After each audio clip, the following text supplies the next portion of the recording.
Hello everybody and welcome to a quick tour, and today I'm going to be doing the Halloween Oracle here because obviously we're moving into spooky season, so I thought it'd be fun to share some of my more spooky decks as it were. So we're going to be looking at the Halloween Oracle here. So I've had this deck for a little while. I've used it in a couple of my different readings, and it is definitely a nice, solid deck, especially if you want something in the Halloween theme. There's not that many Halloween decks, or especially Oracle cards out there, unfortunately. I definitely think there should be more.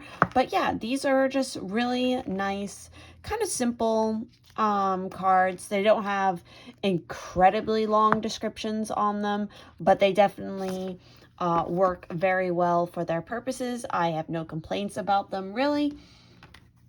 So the only thing that maybe, as you'll notice as I flip through, is that the skull, the particular skull image, you know, it is the bones of it, joke there, is repeated kind of over and over again.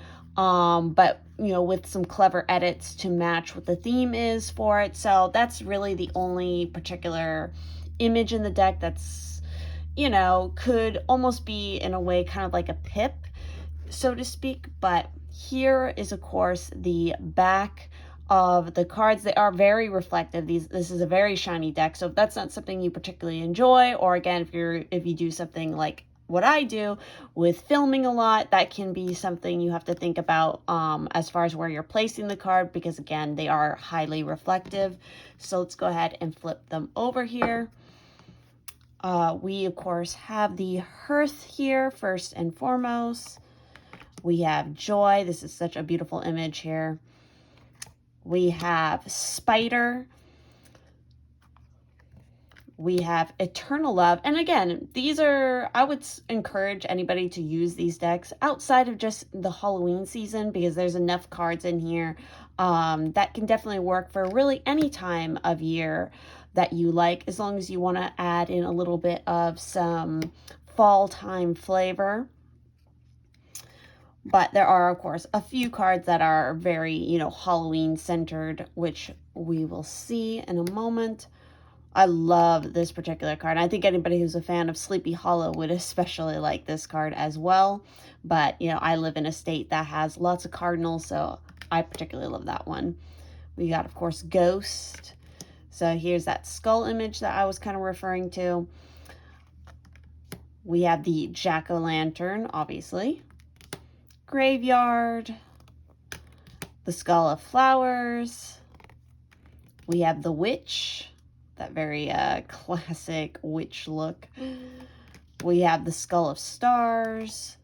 We have Lady de los Muertos, which I've actually, this is the, from this deck, I feel like this is the card that has come up a lot in my own personal readings that I've done on YouTube and various other spots. We have invisibility. We have the skull of light.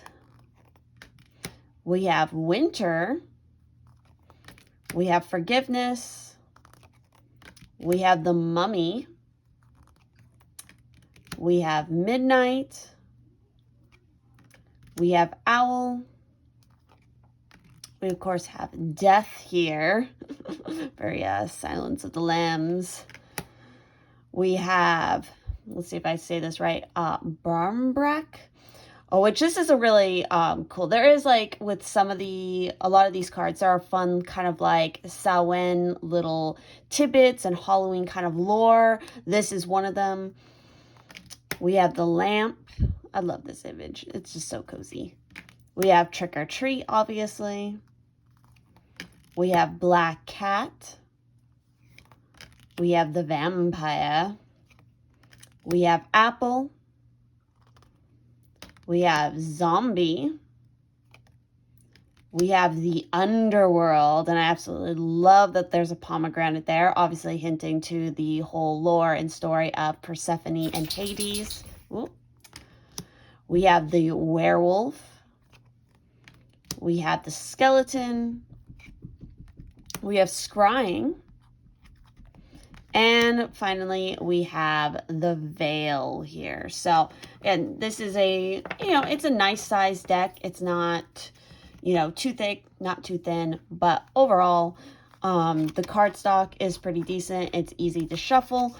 I really like it. It's just a fun deck to have for sure, especially, again, if you want to use it specifically for the Halloween season, or if you're just somebody like me who enjoys, the autumn season, regardless of what time of year it is. This is definitely a must-have in your tarot and oracle card collection, in my opinion, especially because, again, there are not a lot of Halloween decks out there, unfortunately, especially just like general oracle decks. There are a couple different tarots.